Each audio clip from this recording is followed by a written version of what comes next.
Who was it that came to the house? Joe Manning and your brother worked, they worked together. Be- Yeah. But I haven't had really a chance to ask Joey who it was. Ask her. Walk around your house. Yes. No, I would love. State. Instead of a million. I should have told you. I was gonna have to- But neither. And I should have said that, hey, you know, my brother was. Oh, that's crazy.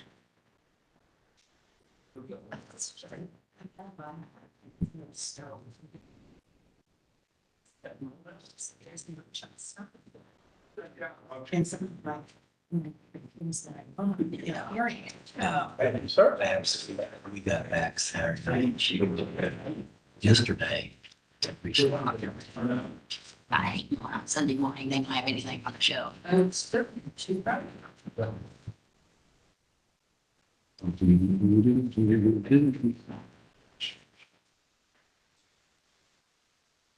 Oh.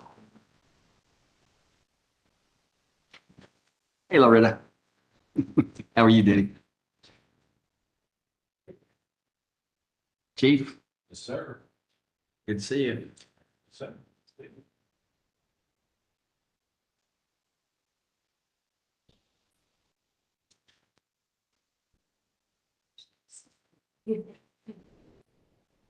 Oh, yeah.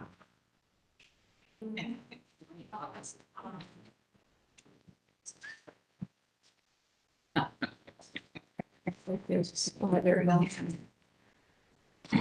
Little spider in there, spider web at least.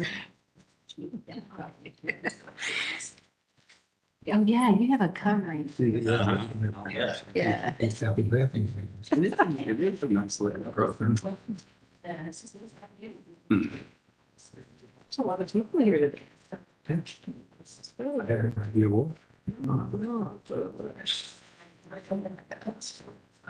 So I had her family. Maybe there was, yeah, maybe there's more of them. So John. I agree. Trying to see that. John,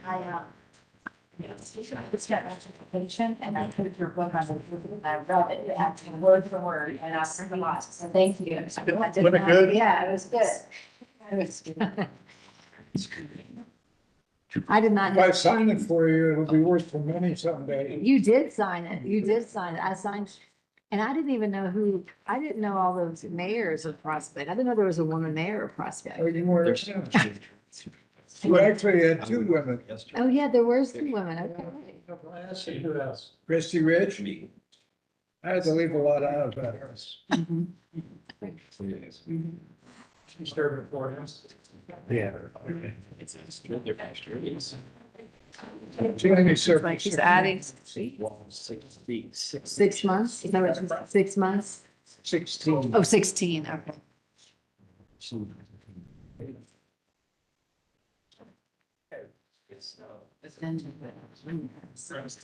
Good evening, everyone.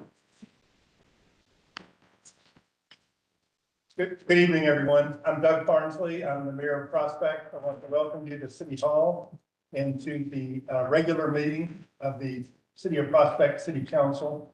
Today is Monday, July 21, 2025, 7 p.m. I'll call this meeting to order. Before we get into the agenda, Dr. Turman was mentioning to former Mayor Evans that she had read and enjoyed his book on his memoir, 50 Years in Prospect. So I would encourage, we have copies free to anyone who'd like to get one, and I encourage people to get a copy. We'll get one for you this evening. So it's really an excellent book. Oh, okay, we've got a few in the back of the room. Awesome. Price is right. All right. First item on the agenda is the approval of minutes of the June 16, 2025 regular council meeting and the June 23, 2025 special council meeting. So we'll take those in order. First, with regard to the June 16, 2025 regular council meeting, are there any corrections or additions? If not, is there a motion to approve the minutes as distributed? So moved. Second. All right, Dr. Furman made the motion, Mr. Clark seconded. All in favor, please say aye. Aye. Opposed? Minutes are approved. Next are the minutes of the June 23, 2025 special council meeting. Are there any additions or corrections to those minutes? Is there a motion to approve those minutes? So moved. Mayor Evans? Ms. Leonard seconded that motion. All in favor, please say aye. Aye. Opposed? Okay, those minutes are both sets of minutes are approved. Next item on the agenda is comments from citizens. We have one citizen signed up this evening, John Simpson. John, if you step up and identify yourself. John Simpson, 8501 Harrods Bridgeway. On behalf of my neighbors at Harrods Creek Overlook and our neighbors on Bridgepoint Boulevard, Marina Drive, and Kincarla Drive, I'm here to throw myself at your mercy and ask for a favor.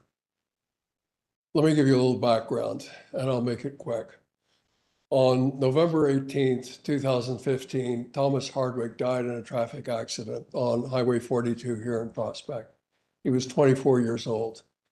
His family put a little cross on the place where his body was found. It's still there.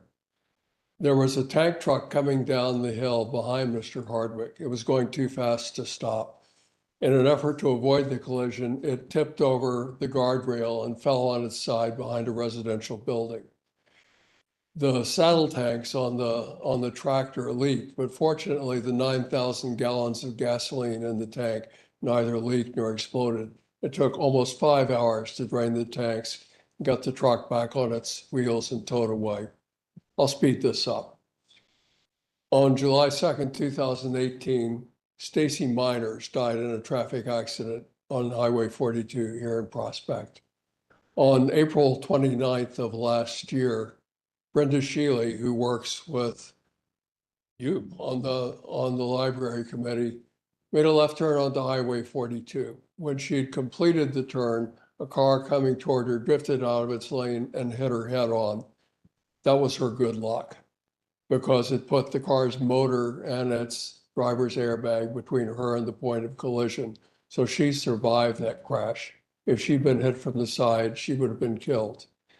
3 months ago, Nidian Martinez and her son Jimmy were driving on Highway 42 when she lost control of the car and it hit the limestone wall at the entrance to Harrods Creek Overlook. Once again, they were fortunate to hit the wall head on, so they survived. I didn't see pictures of the damage to the car, but I can tell you it cost over $20,000 to repair the damage to the limestone wall. So I can imagine what the car must have looked like. Highway 42 runs for about 3 miles through the city of Prospect. All the mayhem that I've just described to you occurred within a span about half the length of a high school football field, roughly the distance between the edge of the parking lot on this side of City Hall and the edge of the parking lot on the other side. At the bottom of the hill where 42 comes down from Bridgepoint Boulevard. 10 days ago, I met with Carl Jenkins of the Kentucky Transportation Cabinet. I told him all the things I told you. I showed him copies of the obituaries, copies of news reports, as many pictures as I had of the damage. And I asked him for 3 things. That the Transportation Cabinet extend the new 35-mile-an-hour speed limit up the hill to the other side of Bridgepoint Boulevard. That they install an intersection warning with little flashing lights of the kind that they recently put in around Bridgepoint Boulevard at the point where Harrods Creek Drive or Harrods Creek Drive and Marina Drive enter Highway 42. And that they install chevron curve warnings around the outer edge of the curve at the bottom of the hill. Because there are apparently people in Prospect who don't understand Newton's second law of motion. Maybe he wanted to get rid of me, but he seemed very agreeable to doing all of this. He made copies of all the materials I gave him, and then he asked me for something. He asked me if I would get the Prospect City government to endorse these 3 changes. And that's the favor. Thank you, John. I'll be happy to do a first draft of the letter. We would be pleased to see that. Thank you. Thank you. Appreciate you coming in, appreciate your comments. Next item on the agenda is my report. So I will say that in my report this evening, I will address 5 points. 1, our finances as of the end of the fiscal year. 2, a committee made up of 3 council members and me that I've asked to advise the council with regard to our accumulated surplus. 3, our successful July 4th celebration. 4, the upcoming concert at John Evans Pavilion on July 27. And 5, our 8-week experience this summer with 4 Morehead Cleaning Scholars. First, I'm pleased to report that the city's finances remain strong. Our financial reports show that we will likely end the 2024-2025 fiscal year with a substantial surplus. 5 factors contributed to the surplus. We ended the year under budget by substantial amounts in the categories of police, legal expenses, street maintenance, and solid waste. In addition to being under budget in those 4 categories, the revenues we will receive from the insurance premium tax will exceed the amount budgeted by $200,000. Thus, we believe that our surplus for the fiscal year will total approximately $500,000. At any given time in the past year, we had at least $3.1 million in cash on hand. Of that $3.1 million, we have an ordinance that requires us to reserve $1.2 million to cover the shortfall in the city's obligation to the Kentucky Retirement Fund. After subtracting the $1.2 million reserve from our cash on hand, we have an accumulated unreserved surplus that totals $1.9 million. The question for our consideration is how we should approach that surplus. This brings me to the second part of my report.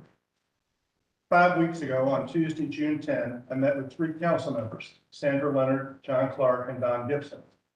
I asked Sandra, John, and Don to serve with me on the ad hoc committee to consider how we might best view our $1.9 million surplus. One option would be to dedicate some portion of the surplus funds to capital project opportunities.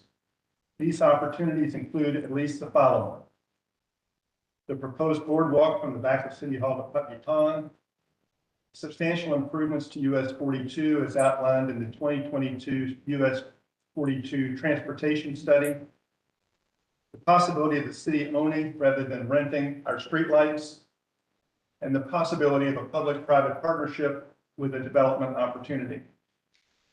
Now that we have adopted our budget and are in the new fiscal year, I look forward to working with Sandra, John, and Don. I have not asked the committee to determine how we should use the funds, but rather to determine whether some portion of the fund should be set aside for capital projects generally. In the fullness of time and using our regular budgeting process, we will determine how specifically we might use some portion of those funds. Third item I will discuss in this report is our successful July 4th celebration. I extend my thanks to John Carter, Ron Kunda, Tony Denham, and Michael McKeon for planning for the 4th and for their execution of the event itself. Highlights of the day included the largest parade in recent memory, the always popular train rides for children, and the Sons of the American Revolution leading our parade and raising the flag in Cali Park. At a table set up in the park, John Evans signed copies of his book for residents and for visitors to the city. John had contacted our retired police chief and friend, Jeff Sherrard. Jeff accepted John's invitation to join him in Cali Park, and we were all pleased to have the opportunity to say hello to Jeff. The fireworks were the main event. Our vendor, Pyro Shows of Knoxville, Tennessee, put on a terrific show. The 2025 July 4th celebration contributed to Prospect's strong sense of community, and we look forward to planning for the July 4, 2026 4th of July celebration. The fourth item I'll report on is this Sunday, July 27 at 7 p.m., the Don Krekel Orchestra will perform at the John Evans Pavilion. The Acme Chicken Bowl food truck will be on hand at 6:30. I encourage everyone to attend this Sunday and to patronize the food truck. Finally, I will report on our Morehead Cane Scholars. Last Thursday, July 17, the scholars made their final presentation summarizing their work on sustainability. The scholars left us with a substantial report. I've got a copy of it. It's substantial and well written and well documented. The report outlines their findings and recommendations. We were pleased to make copies of the report for interested council members. We also have a link to the report that we will make available. I have not yet had an opportunity to study the report in detail, but I have looked at the scholars' analysis, whether the city should own rather than rent our street lights. Their thorough research and analysis provides a guide that will help us make that decision.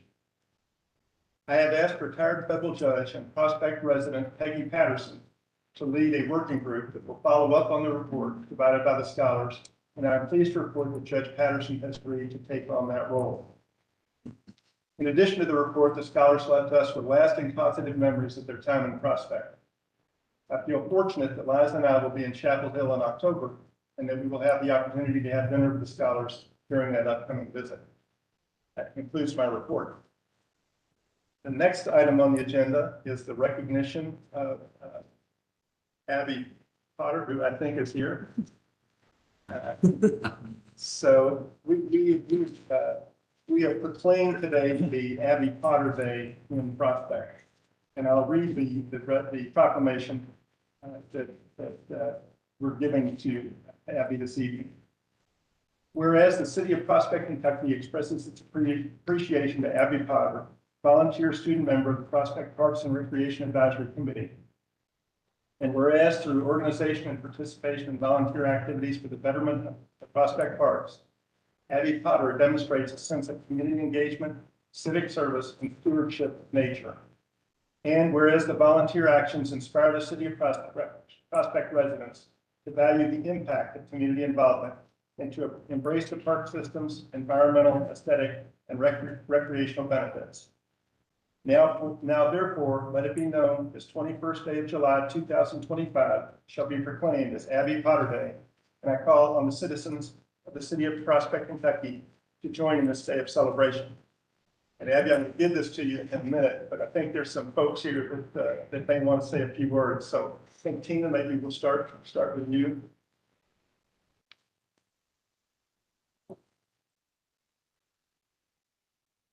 I'm a volunteer on the Parks Committee. And a couple of years ago, we figured out we needed young, fresh perspective on our committee. So I spearheaded this recruitment of a high school student. And didn't know how it was going to go. But last year it was a success, and those were tough shoes to fill. And Abby came in this year and was a huge success too. So I'm really pleased that this program is passed. Abby interviewed for the position 2 years ago and didn't get it. And I think you must have thought, get that. So next summer she was out there volunteering for everything she could. She got her application in, it was the first one. She even had a little addendum on back of all her volunteer activities. And then the interview had 2 candidates. And while the other candidate was exceptional, Abby came in and just was flat. She was so prepared. Her obvious love were very evident. And so once she started, she hit the ground running. And always engaged in every meeting, and a lot of ideas. Worked a lot with Sally, I know, on the Get Fest. And she's gonna be missed. Love working with you. So, good luck with the next step.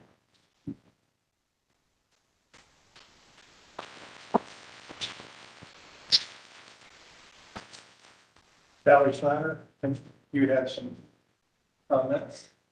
Yeah, well, it's easier for me to read off. But, Abby, on behalf of all of us, I want to extend our deepest gratitude for your incredible dedication, hard work, and unwavering spirit of volunteerism. Your willingness to step up wherever needed, and that's true, whenever needed, and do so with grace, thoughtfulness, and always with a smile on your face has made a lasting impact. Whether organizing, lending a hand, behind the scenes, or offering thoughtful insight, your contributions have consistently gone above and beyond. You lead by example, and your generosity for your time and talents has not gone unnoticed. Thank you for being such a vital part of our community. and we truly are grateful for everything you've done.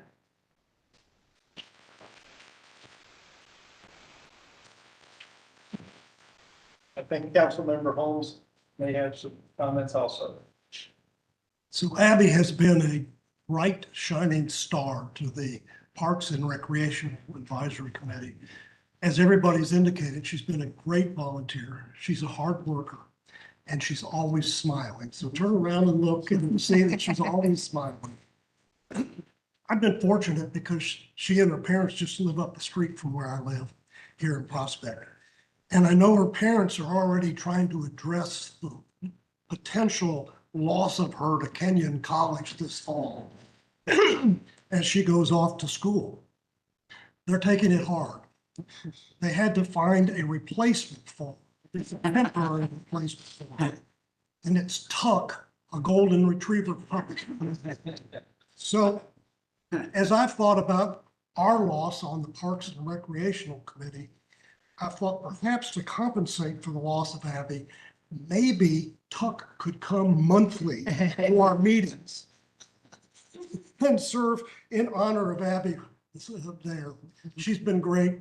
We really appreciate her and thank her much.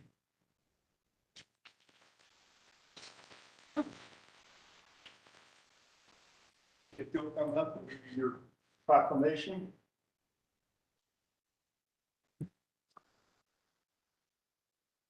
And I will say, happy Father's Day to you.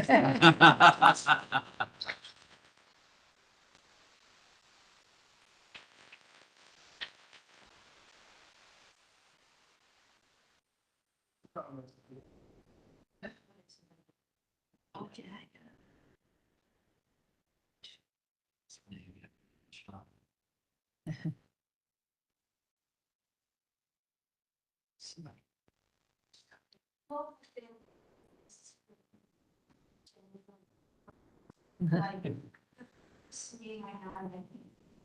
Everyone was so sweet and welcoming. I was so nervous. I don't work. It's just been really sustaining. Yeah. It's just-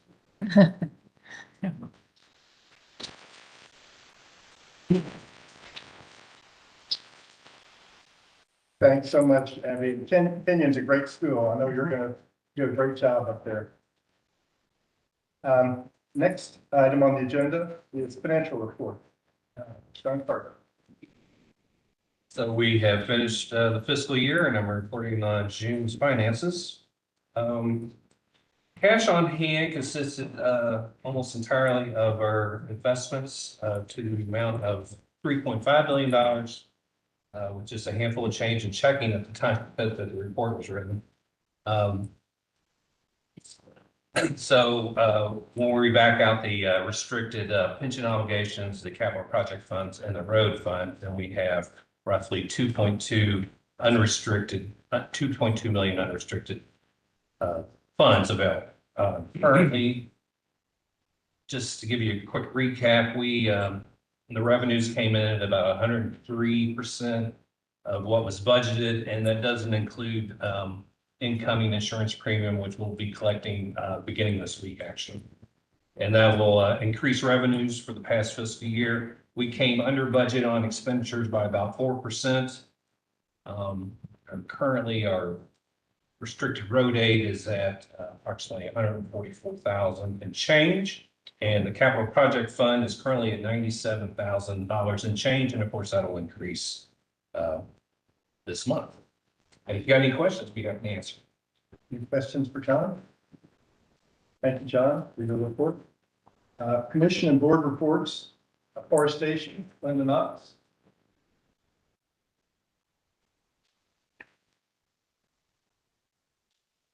This really, hello, isn't a report tonight because we didn't meet in June, but we are working on some things with code enforcement. But what I want to talk about is the discovery of a dedicated tree person. You've heard me talk about all the issues we have in the landings with Bradford Pears and how we're trying to address that and communicate with owners. And lo and behold, one of the residents of the landings reached out to us. And she knew about the Bradford pears and had actually done an inventory to tell us at that time there were 92 Bradford pear street trees that over time will, need our attention. Some already are in need of it now. And that person was Mandy Paul. And in the process, we got to know that she has a great interest in trees. She's participated in every one of our canopy tree programs. And so when we lost a member recently, we started talking about finding another person. And Doug knew kind of her history and said, let's ask Mandy. So he made the call and she said yes. And she's with us here tonight. And if she'd like to come up and say hello, because I know you had information on her in her packet. She's been in the landings for over 20 years and, just we're thrilled to have her join us. Hi, I'm Mandy Paul. Linda introduced me as well. I'm very passionate about trees and aesthetics. And I'm looking forward to learn more and everybody hoping that would be someone to help that. Thank you. Thanks for agreeing to serve, and we'll have a vote on that later. I'm pretty optimistic about how that vote. But thank you for being here, and thanks for agreeing to serve. Architectural Review Committee, Bob, Jake.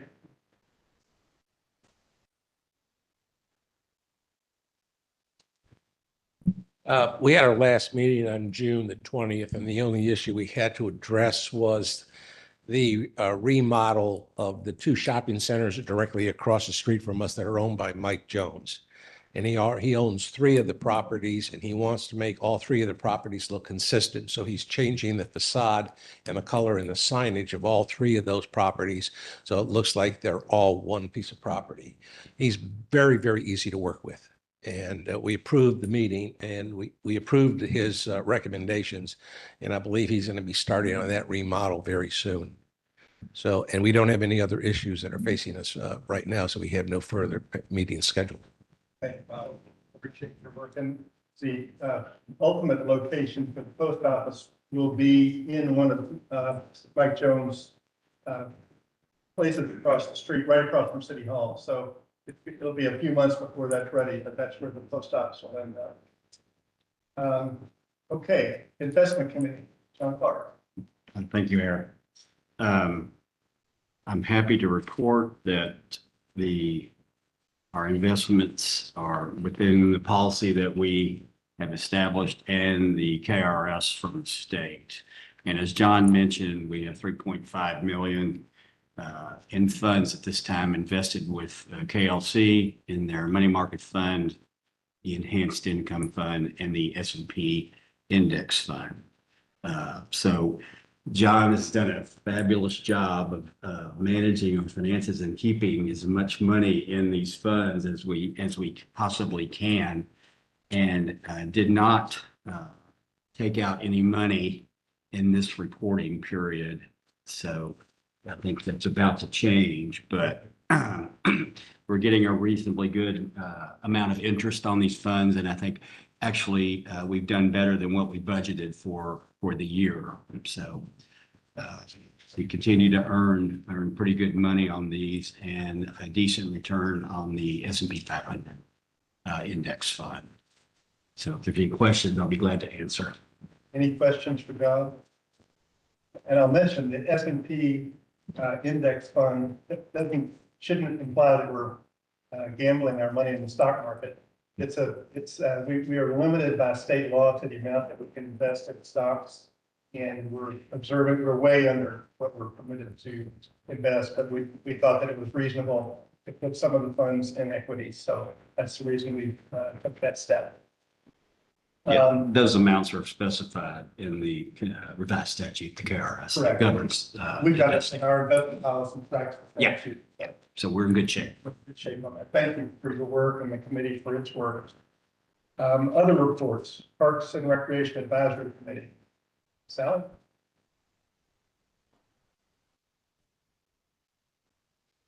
We didn't meet in June, but we did just meet, had our July meeting. We talked a lot about the boardwalk that needs to be fixed on the way over to the Woodlands.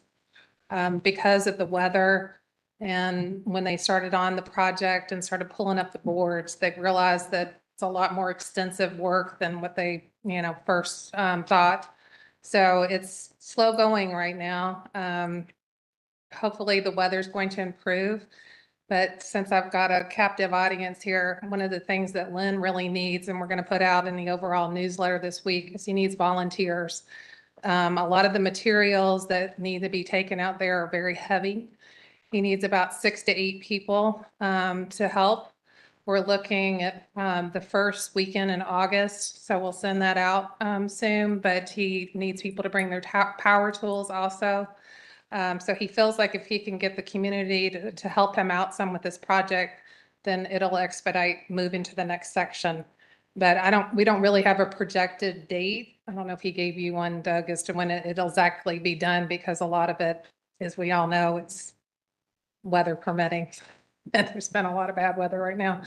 And then the other thing we talked about was the fact that Kids Fest had to unfortunately be canceled due to weather, and that we're rescheduling it for October 19th. So it's going to coincide with the Louisville Leopards concert that we're also having that day. So I still need to meet with Chief Denham to talk about the logistics of that, but we're going to probably start around 12:30 or so, and then have the event end with the concert itself. So why I need to meet with him is there's going to be a lot of kids and a lot of traffic coming in and out to set up for the band, and just making sure that we do all that safely, get them parked. And so that's what we're still working on. And then just overall, we need volunteers. At Kids Fest this year, I was going to have Abby, and I was going to have the 4 girls who were here helping from North Carolina, and I've lost all that help now. And we put out consistent messages on the newsletters asking for volunteers, and unfortunately, we're not getting any response. Abby did make a nice suggestion that we reach out to some of the community's youth groups. And so if anyone goes to a church or synagogue or whatever that has an active youth group that could maybe help out volunteering, it would really, if anyone could share that information with me, it would really help out. Thank you. Any questions for Sally? Sally, thank you for your report, and thanks for all your good work.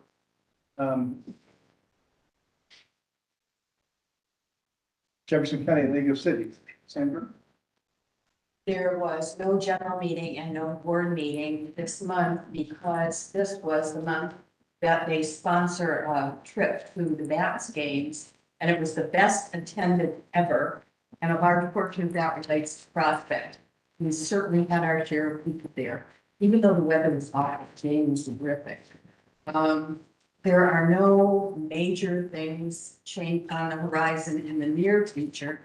The cost of services study for solid waste is still ongoing. And at this point in time, it does not any longer include data from home rule cities, which has all kinds of overall, I think that's very positive. That doesn't mean in the future it won't incorporate it, but it's something that we're keeping a very close eye on. Other than that, there's a board meeting in August, there's no general meeting, and so things really don't start again until September. Thank you, Sandra. Appreciate the report, appreciate your work with the Jefferson County League of Cities. Next item on the agenda is police report. Chief Denham. Yes, sir. Abby, congratulations on your award. I only got to work one meeting. That was a delight working with you. And I know we didn't get to do the event, but I know you're going to school. You still can park in the Chief spot when you come by. I told her she could. On the Kids Fest day, you can park in the Chief spot. You can park in any time you want. So congratulations.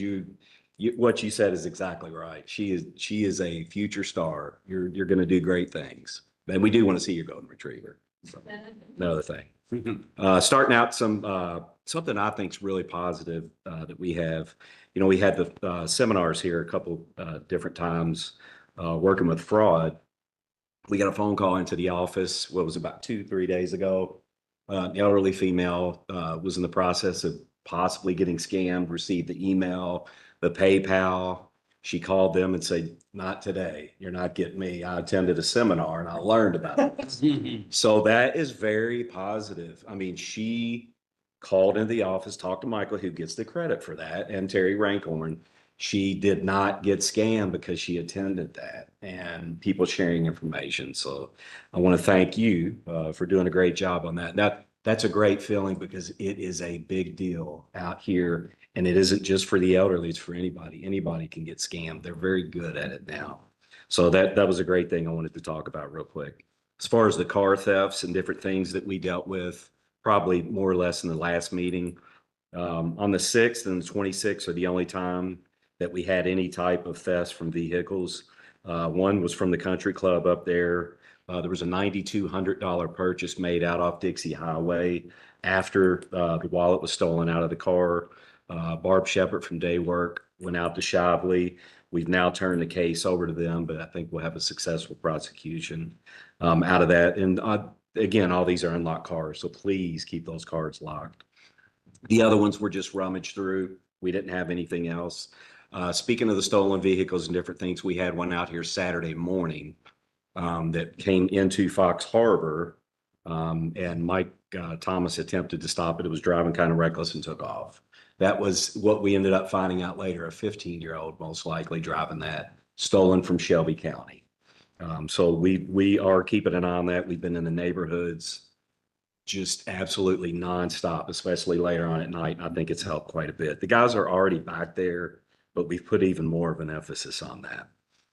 I speak sometimes about the serial shoplifters that seem to be perking up, but some of that is because, like I talked about last meeting, there's an uptick in reporting because Kroger now has a lot more security that they're working with. One of our officers doing his business checks happened to be in the lot right as we got the call. The serial shoplifters leaving the lot. He was able to make a traffic stop and make an arrest from that. So we have a great relationship working with them on that stuff. So that has been fantastic.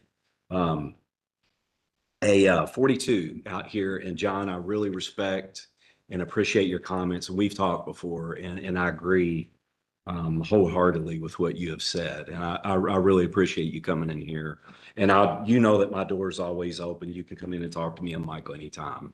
I appreciate that. And in speaking to that, when we took over, we applied for a grant to work on 42, and that grant was approved probably about a month ago.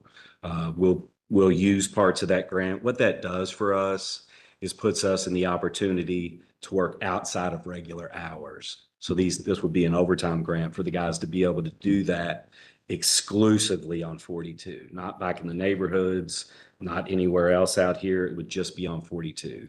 So if you ever want to speak to us about that, you're more than welcome to come in. And I appreciate and respect your comments on that. As you saw, the change was made, and that credit should go to the mayor on changing the speed limit. We appreciate all the hard work that you put in on that. And now we're going to to do some of that as well. I want to thank State Highway. I think the person that you talked to helped us out to set the message boards up on each end of 42 to let people know that it indeed has changed, because not everybody has the neighborhood app and stares at that all day, which we know some people do. But that gives people an idea of what we're doing. We also set our machines, some that we just bought, up on each end at the same time to give people an idea.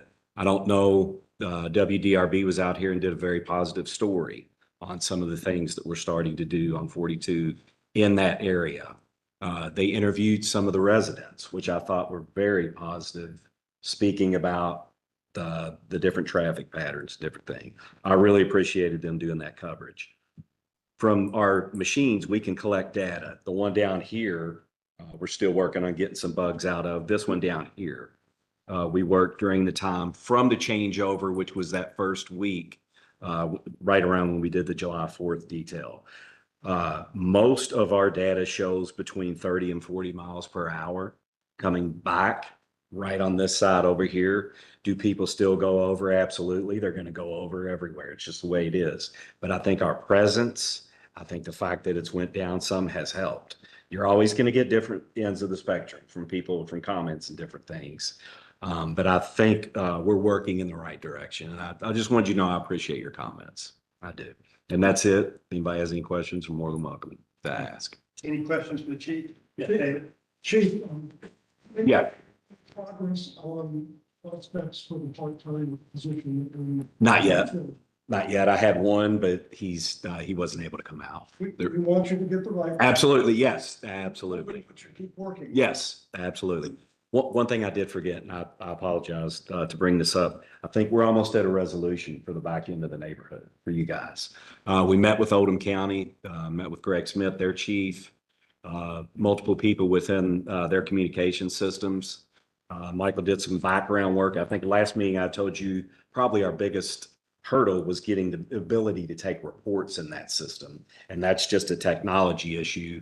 I think we've got that worked out. So I think we'll be able to take reports, runs, and anything at those 25 houses back there. So we have probably one more kind of mass email to send out to make sure everybody's calling the right spot. But I think we're good. It took a little bit of work, and I think really what it is, technology has finally got to the point where we can do it, which is a good thing. And that's it. To give a little context to what Tony's talking about, most of Prospect is in Jefferson County, but not all of it. Some of Prospect is in Oldham County. And if you call the police, you call 911 and say, I live on Fox Meadow, they say, well, you need to call Oldham County. And so what we're trying to do is work it out so that the calls will be directed to our police officers. They'll be dispatched by the 911 operators. And Tony's done a great job of working with Oldham County and with the Jefferson County Sheriff's Office, who provides our dispatch services to make that happen. So appreciate all your efforts. Thank you. Yes, sir. Okay, any questions for Tony? All right. Then we'll move to unfinished business. And the first item of unfinished business is second reading of ordinance 655, series 2025, an ordinance and enacting and adopting the 2024 supplement to the Code of Ordinances of the City of Prospect. So I'm going to ask John to speak about this for just a minute. But first, is there a motion to approve the ordinance as proposed to get a second reading and to approve it? So move. Second. Mr. Holmes made the motion, Mr. Tuck seconded. And John, would you please speak about that? So as you pass ordinances, we pass those ordinances as adopted to American Legal Publishing, which then codifies those into our code of ordinances. And by this ordinance, you're adopting all their work done on the previous year's ordinances, if that makes sense. That's fantastic. Any questions for John? Is there any discussion? And I think we got a motion in a second. I think David, you made the motion, John seconded it. So if we're ready to vote, I'll start with you, Sandra. Yes. John Clark. Yes. David Tillman. Yes. John Evans. Yes. Don Gibson. Yes. Dr. Furman. Yes. So that's approved by vote of 6-0. Yeah, please. City of Prospect ordinance number 655, series 2025, an ordinance enacting and adopting the 2024 supplement to the Code of Ordinance of the City of Prospect. Thank you. So we will move to new business. And the first item of new business we'll take up is Municipal Order 2, Series 2025, an order consenting to the nomination by the mayor of Mandy Paul to serve on the City of Prospect Forestation Board and fixing terms of office there too. Is there a motion to approve that municipal order? So moved. Second. Hey, Dr. Furman, would you make the motion? Yes. And David, you seconded it. Is there discussion? Not all in favor, please say aye. Aye. Any opposed? Okay, that's right.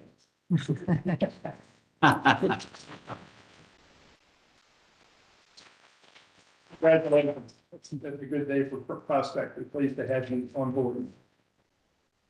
The next item on the agenda is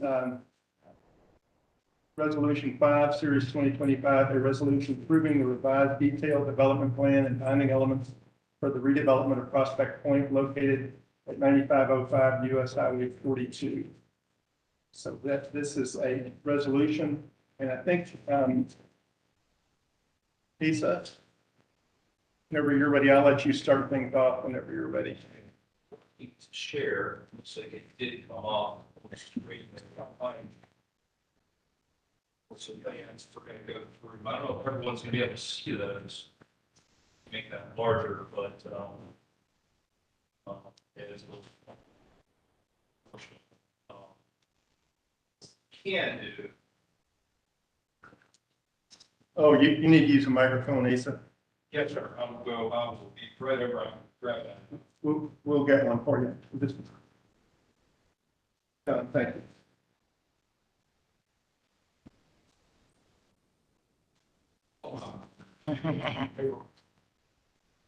We're just trying to, thank you, sir. So I'll try my best to navigate from my laptop on this podium, which will allow me to zoom in and move around. And they said you would start out by introducing yourself. Absolutely. Yes, sir. Just get this hooked up real quick and I will.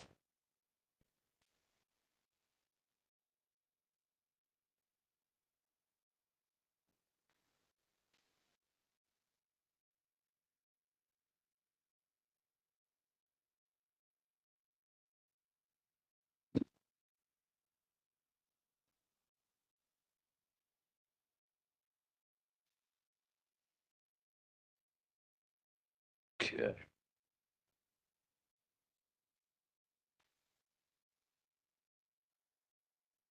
So, good evening, Mr. Mayor, members of council. It's a pleasure to be here with you this evening. My name's Asa Harris with Harris Development Partners. We're here tonight. It's been working together with the city, city staff and the mayor, as well as the Prospect Architectural Review Committee, Metro Planning staff and Metro's Development Review Committee, and KYTC to be here tonight before you to share with you our plans for the redevelopment of the Prospect Point Shopping Center. And what I was hoping to do was go through this and use a laser pointer, but I think given the size of the screen, I'll probably use a pointer on the computer to kind of go through and work through things. So a little background. As part of this redevelopment plan, we've strived to develop a plan that respects the wonderful character of the city of Prospect. We wanted to really emphasize and tie into the, a natural connection with the city of Prospect and the beautiful community that the city has here. The plan we bring before you tonight represents some tremendous improvements, which we're going to go through to pedestrian connectivity. And I have a sheet that'll show all the sidewalks and pedestrian connections.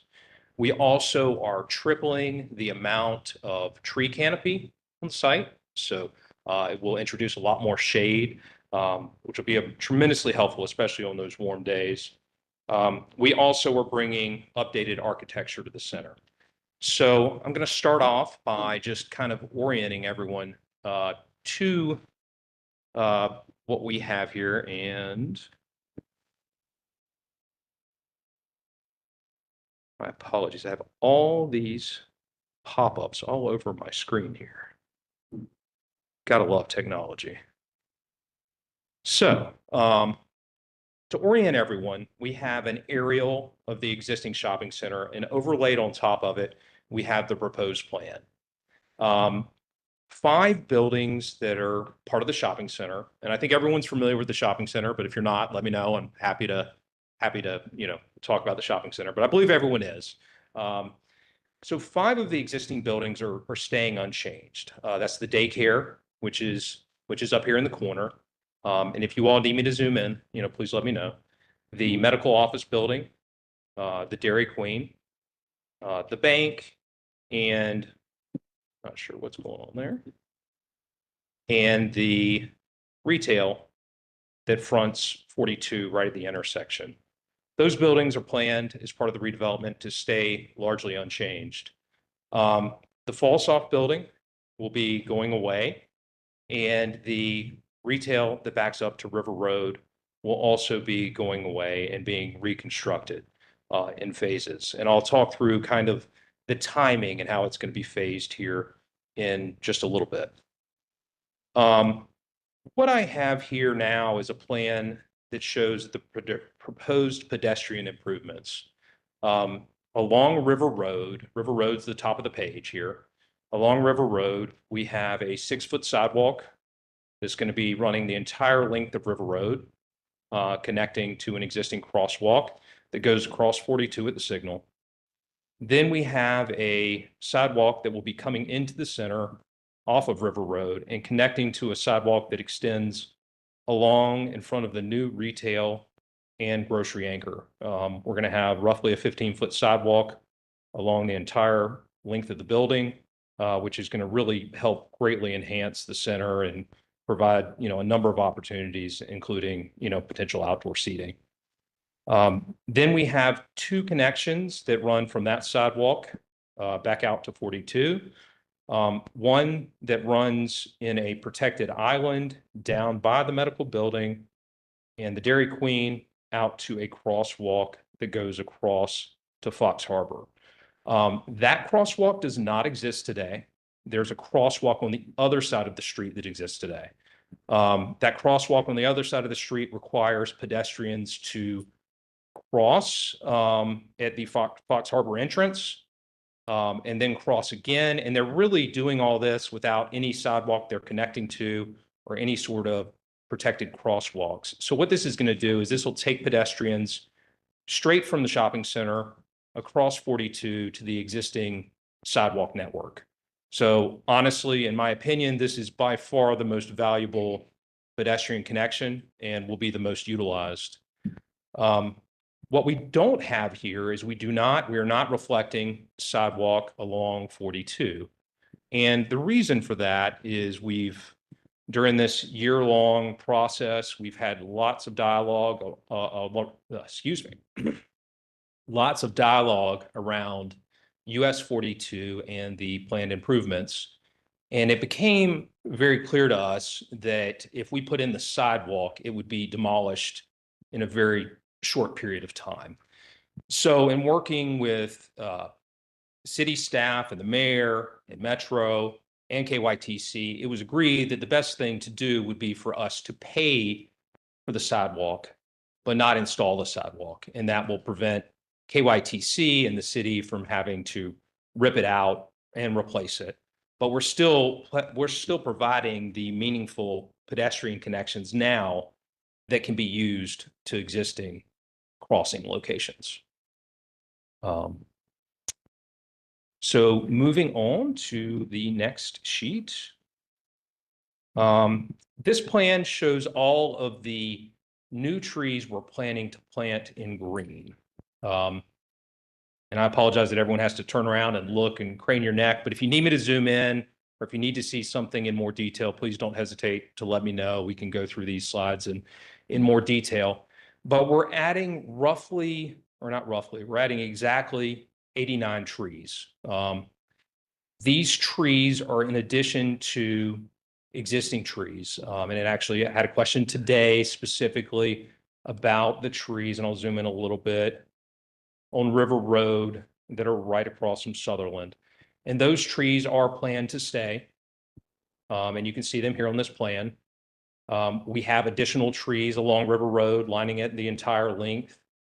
And then similarly on 42, there are a ton of trees right next to the signal across from Fox Harbor that will be staying. And you can see them on this plan here. They're all the ones that are not highlighted. Those are all existing trees at the bank and Dairy Queen medical office that are staying. And you can see all these other trees also along 42. But what we are doing is we're supplementing those with additional new trees, which you can see in green. So again, in total, zoom back out a little bit, 89 new trees, which will which will triple the tree canopy for the site. And sorry, the laptop's giving me a little struggle there. That's enough for this one anyway. If everyone can see if I can scroll up just a little bit. Oops. Okay, so there you go. There's an overview. You can see all the new trees along River Road, obviously the new internal trees, which is where the bulk of them are, and then also some supplementary trees on 42. This does not show all the shrubbery, irrigation. We haven't got to the point. That'll all be incorporated as part of final design though. And the entire shopping center will get, new landscaping throughout. Going to the next sheet. Here is a little more detail on the buildings that are staying, the buildings that are being removed. The 5 buildings you see in green here will be remaining, and they're the buildings we spoke about previously. The daycare, medical office, again, Dairy Queen, the bank, and then the retail that runs right here along 42. The reason I have the other buildings shown in 2 different colors, the buildings in red represent what we will initially demolish, and it will be quite some time. I mean, we have to design and get it permitted as well. And also, we don't currently own the center yet. So part of the process is getting this approval before we can even close and acquire the center to commence the redevelopment. So it's going to be quite some time, but the intention is to demolish the buildings in red first. What that will allow us to do is build the 20,000 square feet of new shops right here. And I could zoom in a little bit. That will help everyone. We will build, once we demo what's in red, we will build these new retail shops, which will allow us to relocate some tenants into this space before we demolish the rest of the center that was in yellow over beside it. So it'll be a lengthy construction process because of the fact that we're building part of the center, moving tenants, and then building the new grocery box beside it. Could you put an estimate on things like some time? Yeah, and I know it's 2 years, 5 years. I know everyone really wants to understand what the timing is going to look like, and I completely understand and respect that. And I'll help you try to paint a better picture of it, but I can't really tell you for sure. Sounds like the answer is no. Yes, it largely is. And the reason why is, well, one, we don't currently own the property. So my hope would be is if all things go well with permitting here tonight, us acquiring the property and with permitting, hopefully within 9 to 12 months, we'd be breaking ground. What I would say to you all is if I tell you anything more than that, it's really going to be pure speculation at this point in relation to how long it's going to take for that initial demo, the building back in the first phase, and everything else. So I would say before we start construction, I'd welcome the opportunity to, come back in front of council, give you an update so everyone understands what's happening, when it's going to happen, because I can't really give you all those details right now. Just look another question.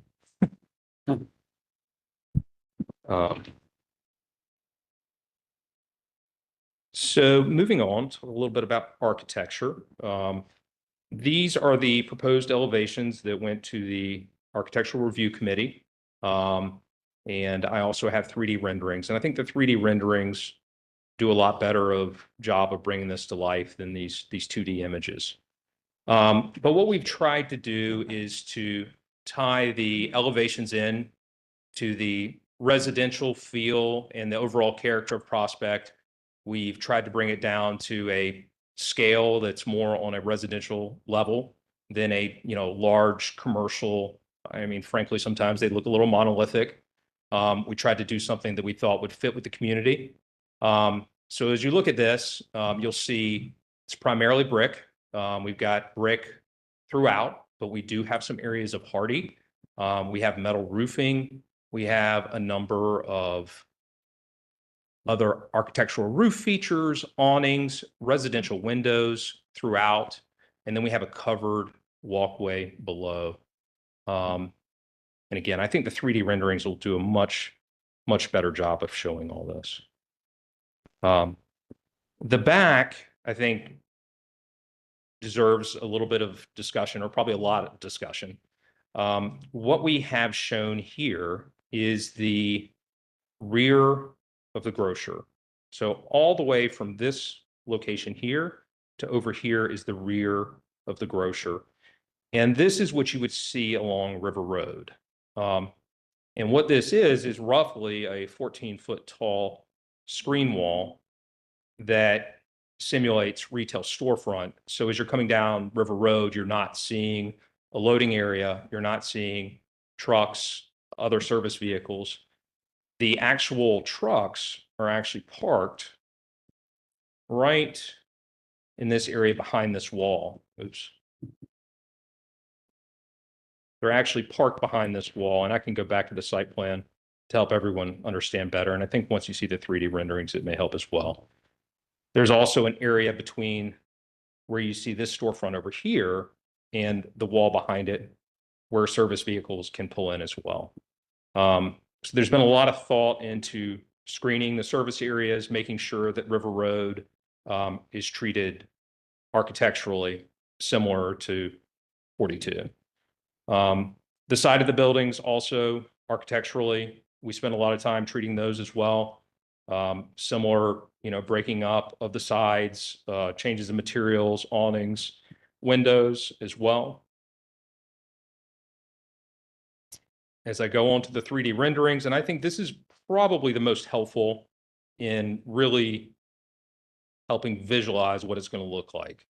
This is a 3D model of the actual design and the materials and color palette that were approved by the architectural committee. So as you can see, this is the grocery store. The main entrance and exit are underneath here.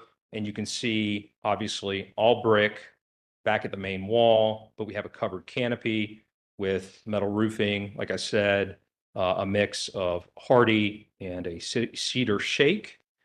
And as we go over to the retails, we have tried to similarly break it up, bring it down to a pedestrian scale, vary the finishes so that it has some variation, but again, ties to the rest of the center, ties with the residential theme, and our entire overall intent, which was to blend it very nicely with the city of Prospect.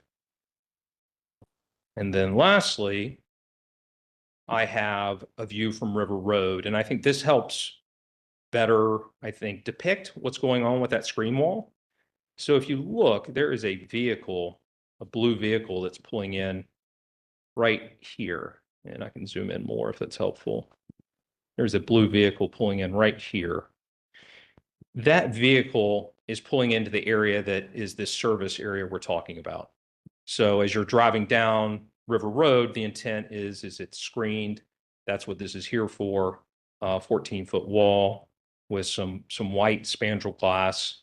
And then it extends all the way down, and you can see it extends all the way down to here. So all the trucks, deliveries, service is all fully screened. So all of that being said, really was trying to give a high level overview. I know that took a little bit of time there, but wanted to make sure I'm not missing anything here. I do just want to emphasize, over the past year, we really have spent a lot of time with a lot of members in this room to try to make sure we addressed everyone's concerns. We heard everyone's feedback, and I truly feel that we've arrived at something that is a great redevelopment for the town of Prospect, and hopefully everyone will agree is very attractive and in keeping with the community aesthetic. So that being said, I'll open it up to any questions, comments anyone may have. Yes. Yes, So I know you said that the 5 buildings that will stay, one includes that retail space that's on 42. So will that won't, it will look different, right? It won't match. It will look like it is now. Nothing's going to happen to that space right there. The plan is that it would be renovated so that it would tie in with the rest of the center. So the color palette, materials palette would extend to that building as well, so that it ties in with the overall aesthetic of the rest of the center. And I don't know exactly, is it all owned by you or the same? It is. The entire center, everything, it's currently 7 buildings. So it's all 7 buildings, including that one. And so why not have that be part of the, this discussion now? Like The redevelopment or the facade renovation? Yeah, for the facade. So frankly, we have not even gotten into the full design for the other buildings. And as we do the design for the other buildings, we're planning to do that facade renovation at the same time. Okay. So we'll plan to come back to city's architectural review committee to discuss our plans for that building once we have design for that as well. So that'll be like a phase 2 or a second phase or. It'll happen concurrently, probably concurrent with the second phase of construction when we're building the grocery store. Oh, okay. But frankly, we don't have those details yet. And then you said that you don't own the property. So I don't know who owns that property now. So the current owner of the center, we are under contract to acquire the center, but these approvals that we're currently working through are part of the approvals process before closing occurs. And so who is that owns it now? Yes, that's correct. Orban? It's an LLC. It's Warner Jones is Morban, but now it's his heirs since he passed. So that's why they're selling it. Okay. Warner cancel on Shannon, right? Still, Yeah. still. there were the other 4 buildings, they have leases. And I assume those are ground leases. That is And correct. those will be honored through the end of theirs. I know the medical office buildings lease is maybe through 28 or something. Through, yes, correct. So when that lease expires, are there plans to redevelop that portion of the center? There's currently not any plans. At this point, really, we're focused on this first phase of the redevelopment. And I know the docs would like to stay. Yeah. If they can. And the patients would like for their, patients too. the Yeah, patients would exactly. like their doctors to stay. Okay. So you need to know that Christian is a physician. I know, I'm like, you don't want to, you want She doesn't to, have an office in there, but she's Yeah. still a physician. it's good to have patient care close to where patients live. You a yeah. patient? Not at that office, but at that practice, yes. In that practice, yeah. They have multiple locations. Mr. Harris, are you adding parking spaces to the existing parking spaces? so we are, we're reconfiguring, and we are adding, but at the same time, it's honestly, I don't have, our civil engineer may have the full parking count. I don't have it. I don't know if it's a net. It is a net reduction. Okay. Yeah. So at the end of the day, we're reconfiguring the parking. We're carving out a lot of landscape islands, which results in a net reduction. So the scholars, interns that were here this summer were working on sustainability issues with us. And one of the recommendations that they have put before the mayor and ultimately the council will be consideration of changing some of our fleet to electric vehicles. If that was adopted, we would provide our own charging stations for our vehicles. But we noticed in looking at that Prospect, the city of Prospect has one charging station, one electric charging station for the whole city for commercial purposes for the citizens.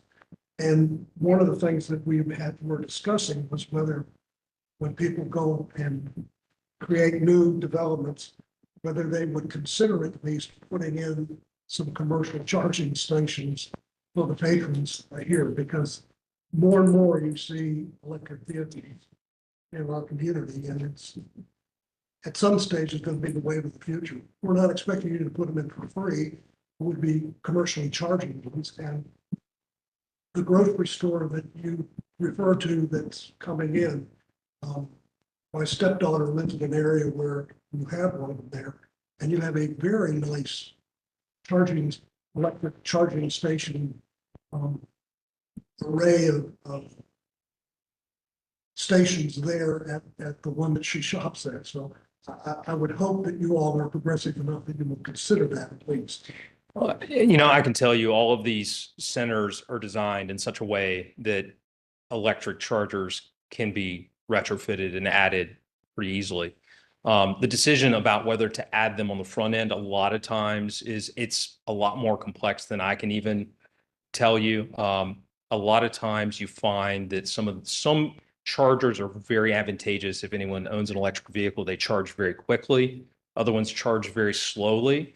So historically, to answer your question though, we will look at it. We will see what's going on with the EV ownership in this area. And we'll get back to you. So, yes, sir. Yes, sir. Any other questions for Mr. Harris?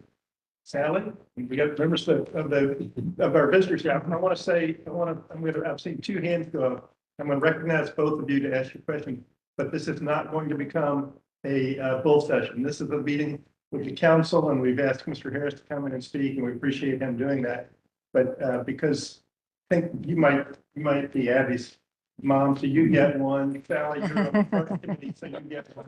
But that's going to be about it.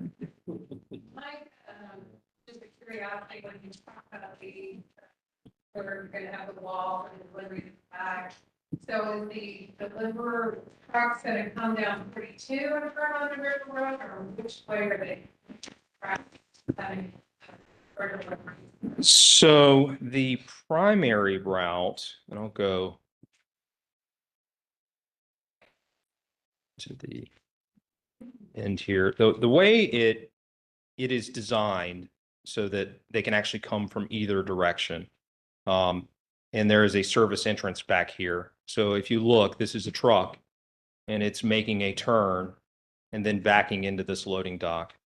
But if for some reason one direction is blocked, road work or other reasons, they could come the opposite direction, again, pull in, back in, and then they can pull out and exit the same way, or they can go through the center. So it's kind of there's two means of access. The screen wall that I was referencing is actually right here, highlighting it red here, goes all the way down here to kind of screen that service area. And then we've got another shorter screen wall up here as well. But the intent is to get the trucks in there, allow them where they're parked, it's fully screened. I don't know if that makes sense and answers your question or not, but. And then Abby's mom. One question. I think it's wonderful, the addition of trees, from a safety perspective, for your access and egress, particularly along River Road. The addition of trees, have they taken a look into the road, and just thinking about the factor of visibility? Like I know right now we see where the daycare is, which is left. There's really poor visibility trying to get off the road. And I love the idea of the addition of trees. The question would be, if you're going to be towards the right, that's trying to turn left on the road, are you going to have basically blocking your access to the city? It's right now, it's really hard to come up the other section. So it's, we have our kids go the other one to make sure that they can get out for the road. Sure. No, it's a really good question, and I'll see if I get this right. My civil engineer will come up here and correct me if I'm wrong. But I believe each of these driveways, they will study for a site triangle. And what they do when they're doing that is they look at a triangle. For instance, if a car is parked or is pulling out before it gets to that stop bar, there's a triangle where you don't plant anything within that triangle. So that people can see, you can see cars coming both directions. So as part of the development process, we do that, and it's a standard part of the design. As far as that existing entrance, honestly, I wasn't aware of that, but we'll take a look at it. I believe you're referring to this entrance over here. I apologize. This is the daycare right here. So yeah, we'll take a look at that. So, yeah, go ahead, Bob. We moved this You were only had right there, only there now by the clock. It's a, that's right. It has been changed to a right in, right out in the district development plan, which is, this is the truck route plan. I believe actually calls out, there we go, right in, right out entrance here, which is the one you're talking about. You won't be able to turn left out or in because there's been some pretty significant safety concerns raised. Let me suggest this. There are probably other people in the room who may have some questions. I'm gonna ask Asa if he might stick around and. Sure, entertain absolutely. Individual questions. Let me turn to the council now. Are there any further questions from members of the council? Okay, so we need a motion. Is there a motion to approve the resolution 5, series 2025? I'll move to approve it. Sergeant Wade's motion, Mr. Holmes seconded. Is there discussion? Okay, if not, we're ready. And I'll just say, this is not the first time you've been before the council. The same plan came before the council for preliminary approval some months ago. So this is not, and the council's had this information for several weeks, but really for many months when we go back to the earlier. So this is not being sprung on the council. Everybody's had a chance to look at it and think about it. So if we're ready to vote, I'll start with Dr. Furman, Yes. Mr. Gibson, Yes. Mr. Evans. I'm not ready to vote yet. I have a question or two. It's my understanding that the city has a committee that has worked on this, am I correct? The Architectural Review Committee has worked, And Yes. who is on that committee? Bob Jacobs chairs it, Herb Schulhafer's on it, Lisa Stanley is on it, Don Gibson, I think. I was gonna say, any council members on? Yeah, Don's on it. And let me say, when Sheriff's on there as well. yeah, Sarah Hines is on it. So when ASA came in and met with the Architectural Review Committee, after that meeting, some of the members of the committee raised a concern about thinking there should be more brick. And I communicated that to ASA, and he immediately said, we'll add more brick. And the brick was, I think it was 400% increase in the brick, something like that. So there was dialogue, there was discussion, there were changes made in response to the recommendation or the suggestion from members of the Architectural Review Committee. Okay. Mr. Mayor Evans, are you prepared to vote? Yes. Okay, yes, you're prepared to vote. Yes, is that correct? Okay, we'll call that a yes. Mr. Gibson? Oh, wait a minute, we've done that. We're going this way. Yeah, so Clark? Yes. Mrs. Leonard? Yes. Okay, so that approval has been given. We appreciate all the work we've done, Asa. And again, if you stay a little bit, I'm sure people have some questions. We'll be happy to, and also we'll be happy to provide updates if city council would like those updates, and apologize that I did not have an exact time frame. It's sometimes it's very tough with these things, Well, we appreciate. but thank you, everyone. Appreciate working with you. It's been, and we'll continue to be working together, but it's been a real education for me, and you've done an excellent job for your client and I think for the city of Prospect. So that's the last item on the agenda. If there's no further business to come before. the Thank you, council, is there a motion to adjourn? Don't move. Second. Mrs. Leonard made the motion. Mr. Clark seconded. All in favor, please say aye. Aye. Opposed? We are adjourned. Thank you, everyone. Yeah. Ready.